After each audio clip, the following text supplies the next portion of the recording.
Good morning. This is March 2024, and today we're going to talk with David Saunders and Brenda Harvey, who was Brenda Stewart, now Brenda Harvey.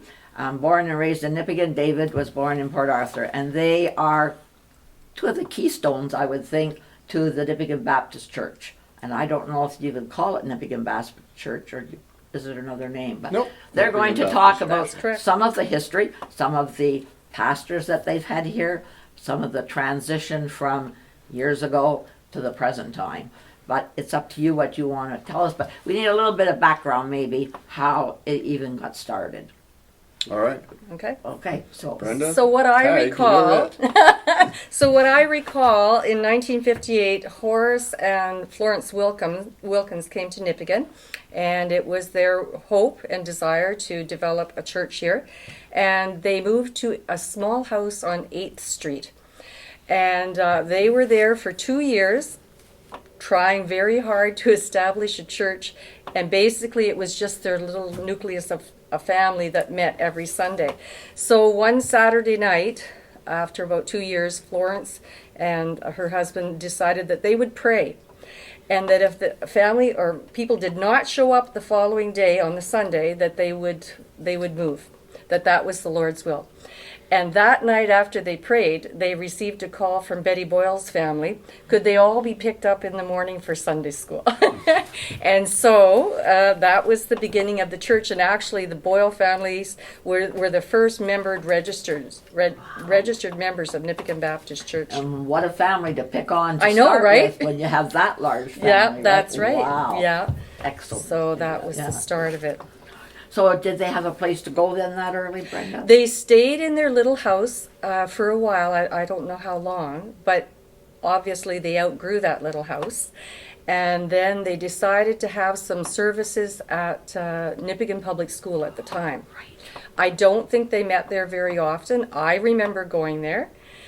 And then shortly after that, they purchased the little red house, which was once a first aid station on 5th Street. And then they started meeting there. And I think I have a picture of myself standing in front of a sign there.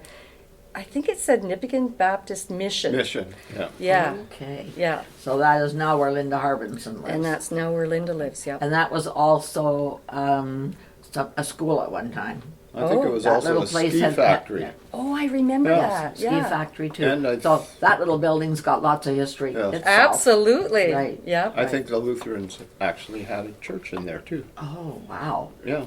I didn't realize that. Yeah, a busy little place because Yeah. it's not very big. No. But I No. can remember going to church there. Okay, Yeah. so Yeah. my dad, Clarence, moved down to Nipigon because Tom Walters and Muriel had this. They were working where the grocery store. Well, in this building, right. building, and my dad moved down here to help with the work in Nipigon. Dr. Harvey, at that time Jerome Harvey, called my dad and asked if he would like to come down and open up the business. My dad was running a business on College Street in Thunder Bay.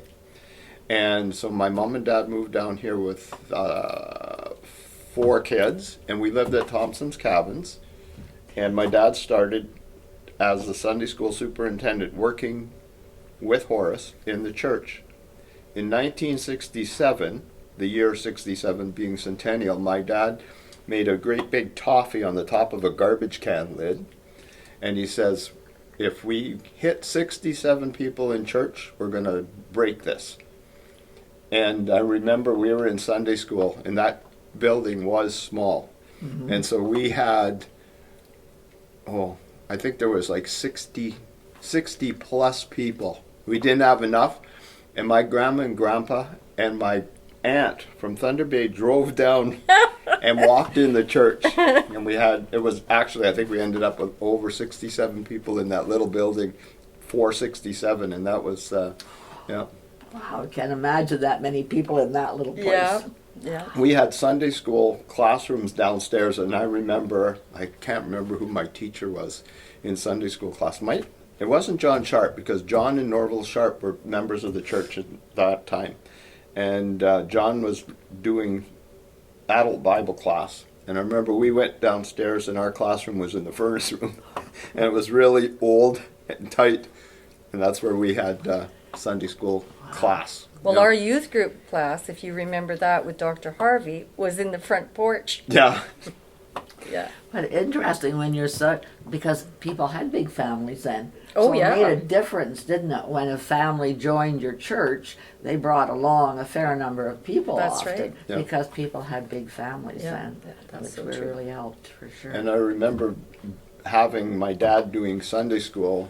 He always had a station wagon, so on Sunday he would pick up kids for Sunday school and make sure they got to church. Right. Yeah.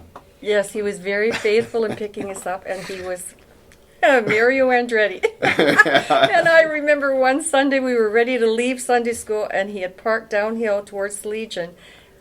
And we were all sitting in the back of that station wagon, just crammed in like sardines. And he took off, and he hadn't shut the back door properly. And all of us came tumbling. I don't think we fell out of the back, but it Pretty was close, certainly pretty close, yeah. And so today you wouldn't be able to put that many kids in a vehicle because everybody has to have a seatbelt. Yeah. Oh yes, that wouldn't Those happen. were the days, Yeah. my friend. We wish they never end. Yeah, so For true. sure. Yeah. For sure. So that's interesting then. How would you have come about getting where the other church, the second church then? Well, even backing up a little bit more, so Okay. Horace also, and I didn't know this until I spoke with David, his son, last week, he actually held summer services out on the platform at the CP rail during the summers. When the trains came in?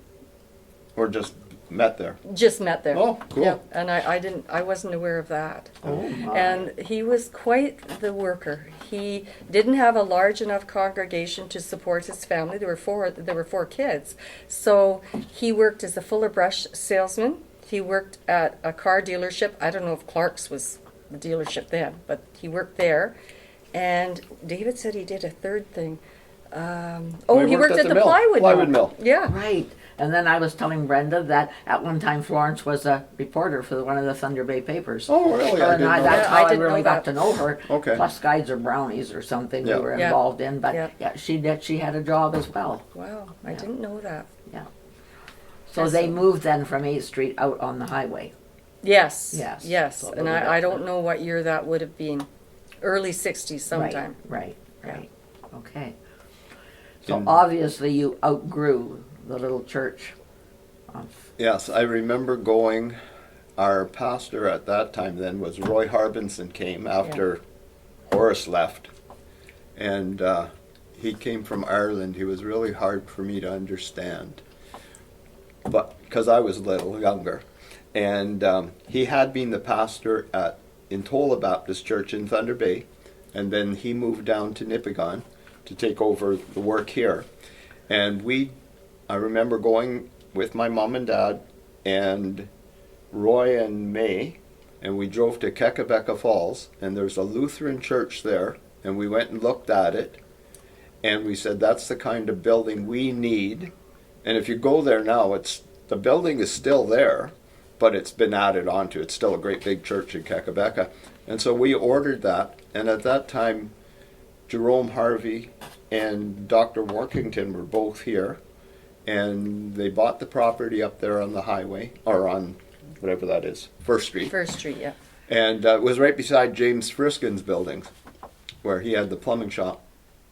And they started building, and Roy got his brother Sandy Harbinson, came over from Ireland, and we were working. I remember the basement foundation had been built. The building was being moved onto the foundation, and we had to dig the septic field by hand in front of the church.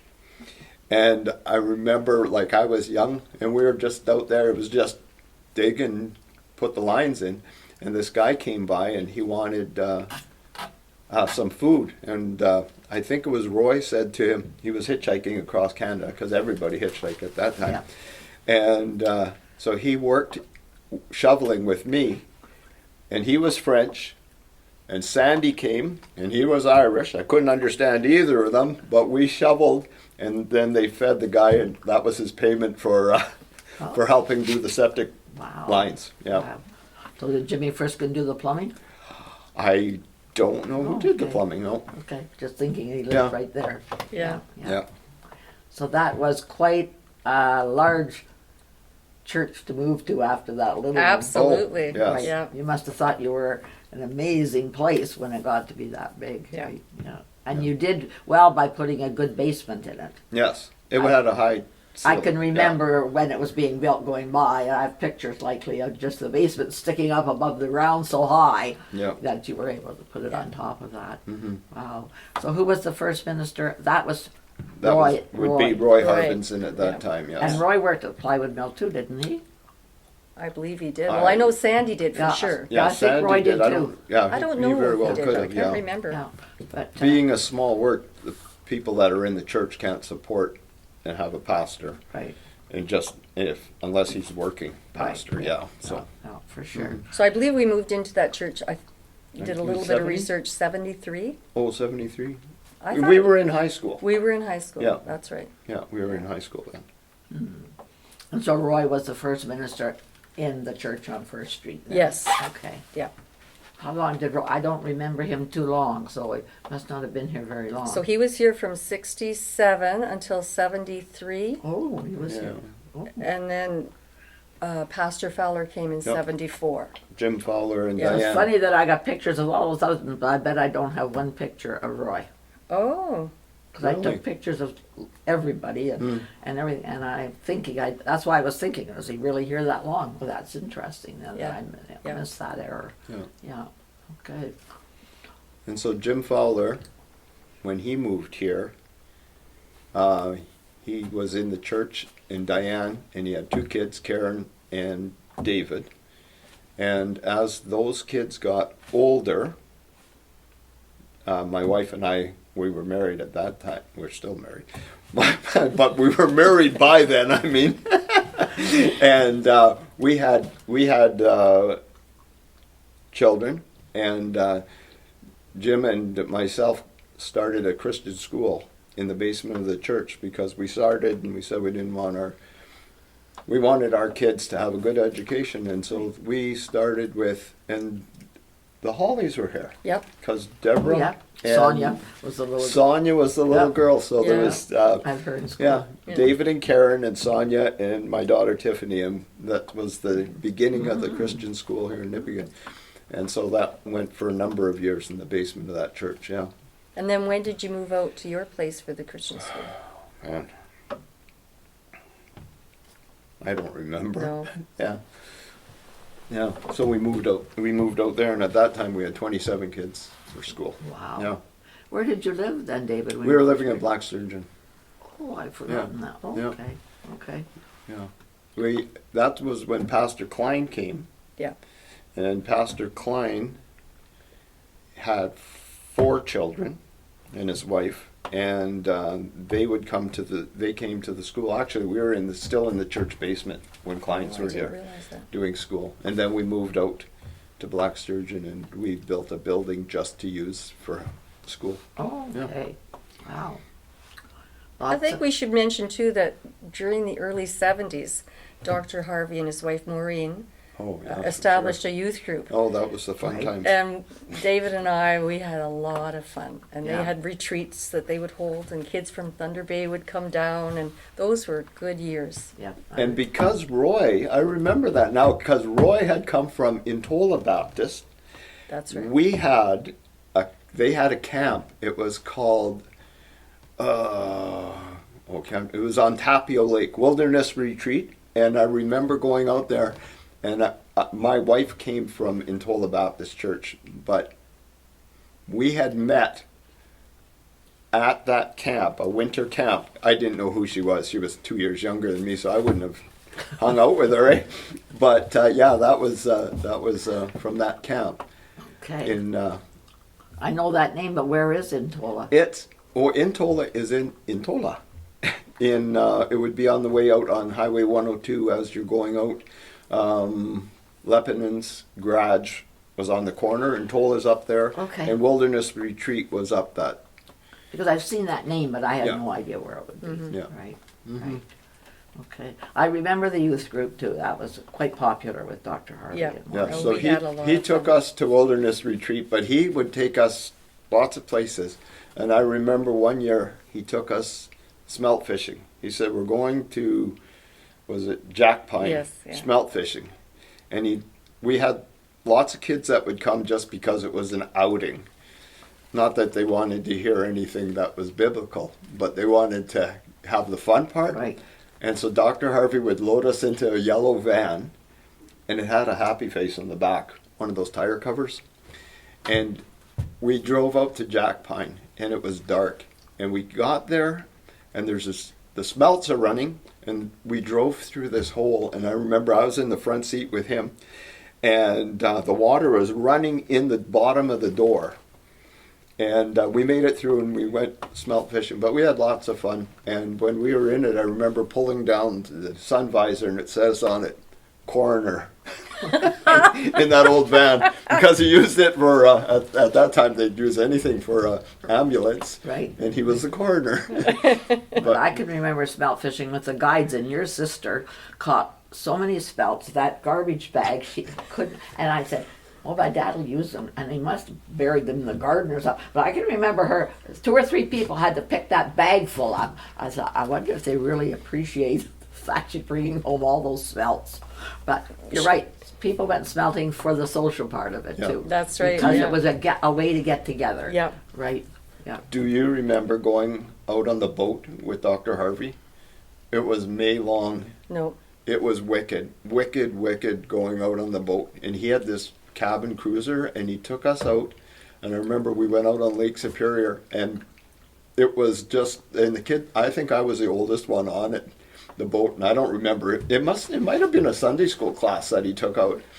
And when we came back to the dock, I remember the weather had been so miserable. It rained and wind, but Dr. Harvey wasn't afraid of anything, eh? No. And so he instilled that, I think, in a lot of the guys. We'll make it. And he brought us back, and I remember my mom and dad and other parents were all on the dock waiting, hoping we were going to make it back. Yeah, that was. He those were truly fun. wasn't afraid of anything. Yeah, those were fun times. I remember one time we were at evening service at the church, and service was over, and we all were going out the door, and he came running back in, and he said, guess what? Somebody stole my doctor's bag out of my van.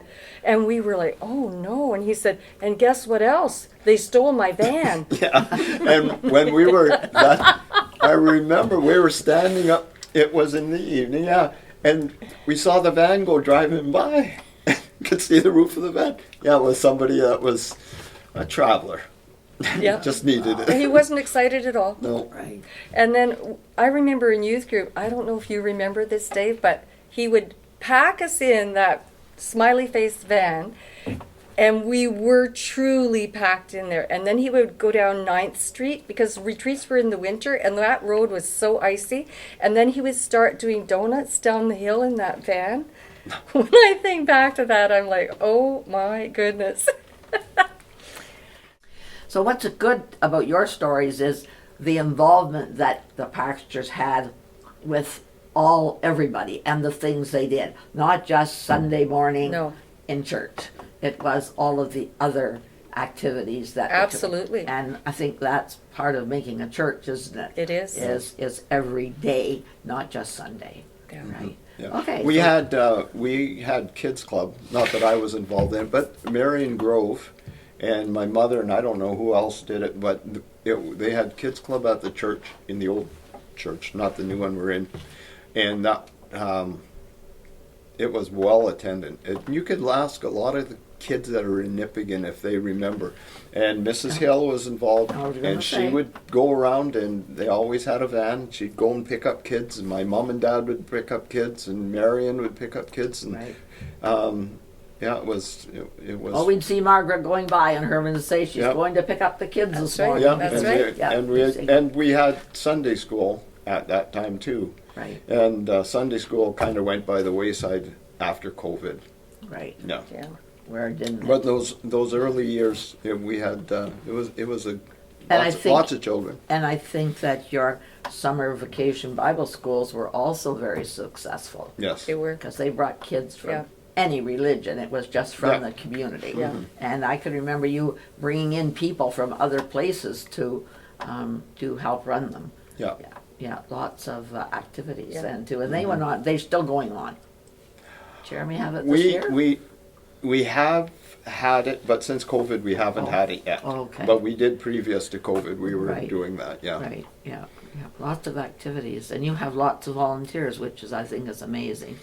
Because when I go there, there's always a lot of adults Absolutely. volunteering. Yeah. If they're not cooking, they're helping with crafts Yes. or helping with Yeah. singing or that type of Yeah. thing. Yeah.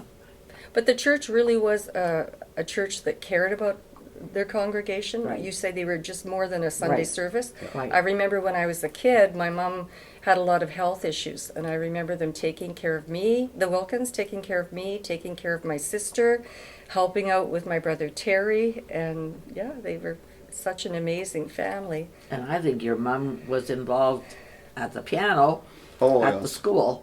Yes. My mom was, and my dad in village choristers. Oh yes, right. And my mom played, and my mom was a pianist, and lots of people used her for weddings. Right.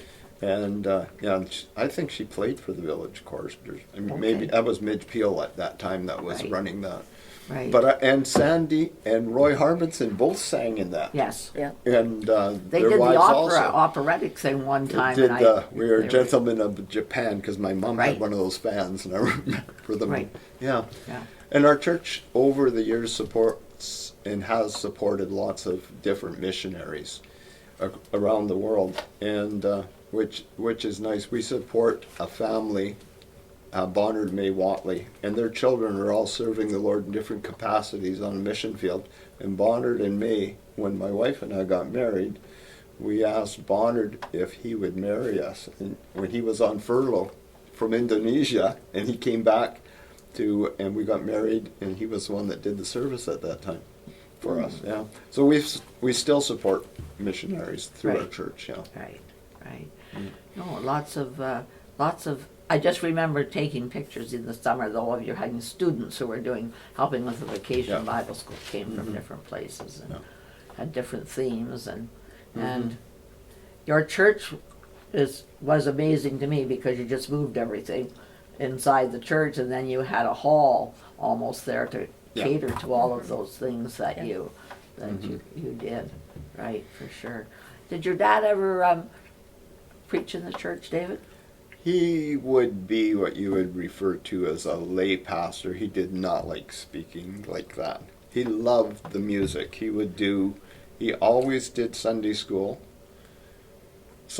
songs, always led the music, and he always wanted to do choir. And we did have choir Yes, for a we little did. while. Yeah.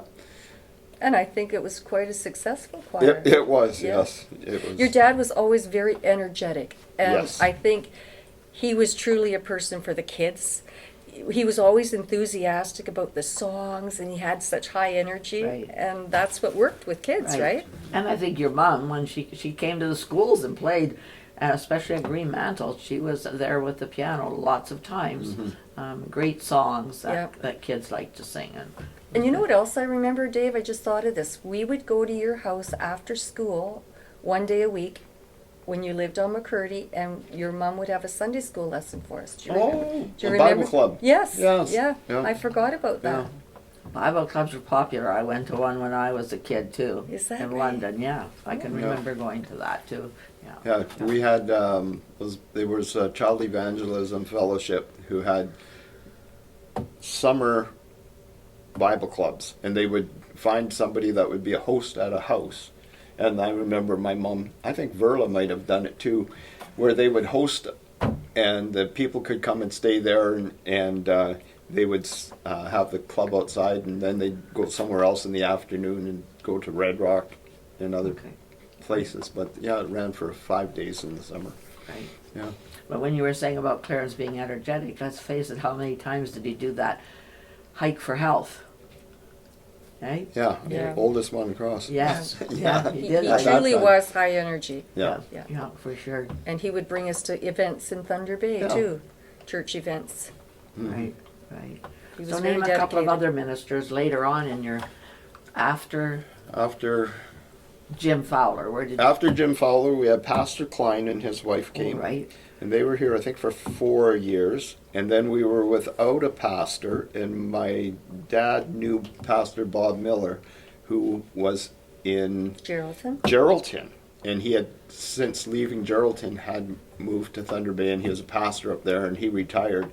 And my dad said, Bob, are you really retired? He said, well, I'm retired with a small R. He said, so we had Bob Miller and his wife would come down on Sundays in the morning. And he would stay and have a Sunday night service, which at our church we used to have a Wednesday prayer and Bible study, Sunday morning, and a Sunday evening service. And then they were with us for quite a long time. Yeah. Yeah. I can't remember how many years, but and there were gaps in between the pastors though, and the men from our church Yep. would Right, lead the fill in. services. Yeah. Right, yeah, that's good. And then was Jeremy after him? Jeremy started in June 2000? 7th, 2007. Yeah. Already, Yeah. that long Yeah. already. Oh my goodness. Yeah. So your church now has evolved again, so maybe Yes. you need to add why and how and Well, we kind of, in the second building that we had, which was on First Street, had run out of space. We started during COVID. I think it was during COVID that we opened up a food bank. right. And it was well received. We run our food bank every Wednesday in the mornings, no, in the afternoons at the church, and it was held in the basement. So our basement, we ended up having during COVID was all because then we didn't have Sunday school anymore because of COVID. COVID. So we opened up the food bank, and it's been well received by the town and well supported. And so we had opportunity, the Lutheran church in Nipigon, we had heard that their congregation had shrank and they were looking at options. And so Jeremy, our pastor, he said, I think we should look at the Lutheran church. I said, we can't afford that. Jared. And so anyway, we looked at it and we talked with Donnie Rojo. And Donnie had talked with the congregation, and they didn't want the church to be sold and have it turn into an apartment building or something like that. They wanted it to remain a church, and we were in need of more space, and so we made them an offer which they took, and we sold our building, and then we took that money to finance the building that we're in now, and it covered all the costs of that building. And so we moved our food bank into the basement now of the Lutheran church, which is now our home church, Nipigon Baptist. And so it's given us more, it's closer to town, which is nice because you could actually walk without having to walk up part of the highway to get to church. And we are running a youth group in it for kids, young kids and older on Monday nights. We have Wednesday Bible study, and then we have Sunday morning service. But we forego having the Sunday school. Right. And Glennon, no more switching chairs for potlucks. Yeah. We now have the space. Yeah, we'd have a potluck at the old church, and everybody knows the routine. Jeremy would say you'd have to take down all the chairs, set the tables up as they're bringing food, and you're putting the chairs back into place. But now at this church, You have the room in the basement basement for it? yes, full of chairs and tables which are already set. Yeah. So it's nice. You could just transfer down to the basement, and so we've had some very, very nice potlucks. Yes. Oh, David's very grateful for not having to pile chairs anymore. Yeah. right. That's it. So you have room down there for your food bank and for your social part That's right. of the Yeah. congregation. And it has a nice large kitchen. We had a kitchen in the other one because we do have a men's breakfast once a month. And in the other kitchen, having all of us squeezing in the kitchen to make breakfast for the men was a little bit of an issue. But this one, it's quite nice. That's Yeah. good. And Candace, Jeremy's wife, has now started how often does she do that? Special events, I guess, like Valentine's, Christmas. she has all women from the community sign up, and she's had Craft night. a craft night. No. And has lots she? of Yeah, people so have come they- out. Lots of women have come out. It's Oh, been okay. very successful. Okay, I didn't even Yeah. know about that. Yeah. Oh, wow. How often is that? I think just She like did it at special Christmas, occasion. did it Yeah. at Valentine's. Did she do Easter already? No, Not I yet. don't think there's anything planned for Easter yet. Okay. Yeah. Oh, nice. yeah. It's just nice that everything evolves so that you're able to use that church. That's right. Without, as you say, I mean, when I go by at night and the windows are lit from outside and the color there, it's, Yeah. they're so lucky to have the Absolutely. colored windows there, just like the Catholic Church. And, Absolutely. yeah, and it's quite a bit larger. And you got a fair piece of property there. Yeah, we there have as well. space. Like the back of the church hasn't been developed. There's we have room for parking, but we need to make more parking space. So, and we wanted an area that we could set up for like outdoor volleyball or Oh, I see. anything else that we could use for the kids that are Right. coming to our clubs. Talking about that, though, I just remember Jeremy was doing the youth group at the school sports activities outside. He was at George O'Neill. I remember out on the field there, had a whole gang of kids there doing We activities. do still do that. We have asked at the George O'Neill, and they let us have the gym once Oh. a month. Oh, okay. Or once every other month, depending on who's using it. And so that's usually a well-attended night. Yeah, I guess so. Yeah, because lots of kids like to come out for the fun stuff. Yes, that's right. Yeah. And that's important. Yeah, it is. Because it's the socializing that some Yeah. of those children need. Yeah. Yes, that's good. Okay, any other little things so the other thing that I associate now with your church, of course, I still do the music. So now you have Candace who plays the Yeah. music. Beautifully. Right. So you're very lucky because like at our church we have no music. Oh, because we have have no organist. wonderful music. right, Candace and- plays the piano. She sings. Her daughter Austin harmonizes. Her daughter Piper does the percussion, and Jeremy plays guitar, and it is phenomenal. Right. So We're you're very blessed. You're very Yeah. lucky. So if you came to our church, it's YouTube. Oh, That's what I have to do for the hymns. I play the music. I call myself the organist because I'm providing all the music, hymns, and it's all on a screen and it's all YouTube. But it is amazing how many artists in this world do the hymns and do religious music. They're amazing, some of them. absolutely. So you're very lucky because Yes, that's we one are. of the things I always associate with your church was the music, right from when David's mom was playing on the piano all the time. Very fortunate. Yeah, we Very have. much so. We have been fortunate to have. Right. Yeah. And it's very well. I'm glad you brought up the food bank because you're saying since COVID, everything's changed again, and the food bank is a very unfortunate, very much a necessity in the community, and yours has really grown to support everybody in the community as well. And I'm glad you're getting all the support now for it as well. Yeah, we do have good support from the community. We are going to be supported this Tim Hortons cookie Again? this year, Right. which is nice, and it Oh, I just know. adds that extra that we could. I was have after more. Darren. You got to know more about the community because he had no idea of the food banks, Yeah. and so I was bugging Yeah. him all the time. But that's Yeah. and that's an amazing amount of money that gets raised from the Smile Absolutely. Cookie Campaign. Yeah, It it really is is. good. But Really is. you know, there's more to our church than just helping out the kids and giving them direction in life and feeding people. Our main goal at the church is to uplift the name of the Lord Jesus. Right. You know, I mean, God sent His Son Jesus Christ, who died and paid the penalty for our sins, and you know that's what we need to present to the community because That's it's God's word is true, and it says in it, "For all have sinned, and come short of the glory of God." Right. And it says, "But God commendeth His love toward us, in that while we were yet sinners, Christ died for us." And that's where John 3:16 comes in. Right. You know, and Jesus, when He left, He says, I go to prepare a place for you. Right. And if I go to prepare a place for you, I will come again for you.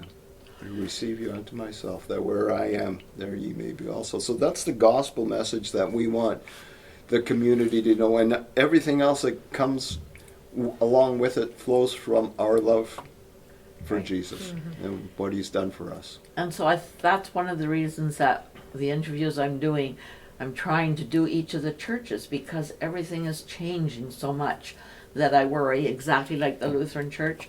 The United Church only has 8 or 9 people too. So I see the future is not good for some churches. And so I want to make sure that the history and the information is recorded so Absolutely. it's there. Yeah. I think it's very important It is that important. in the future people know how many churches we had, how much religion was part of the community, because it's gradually disappearing. Yeah.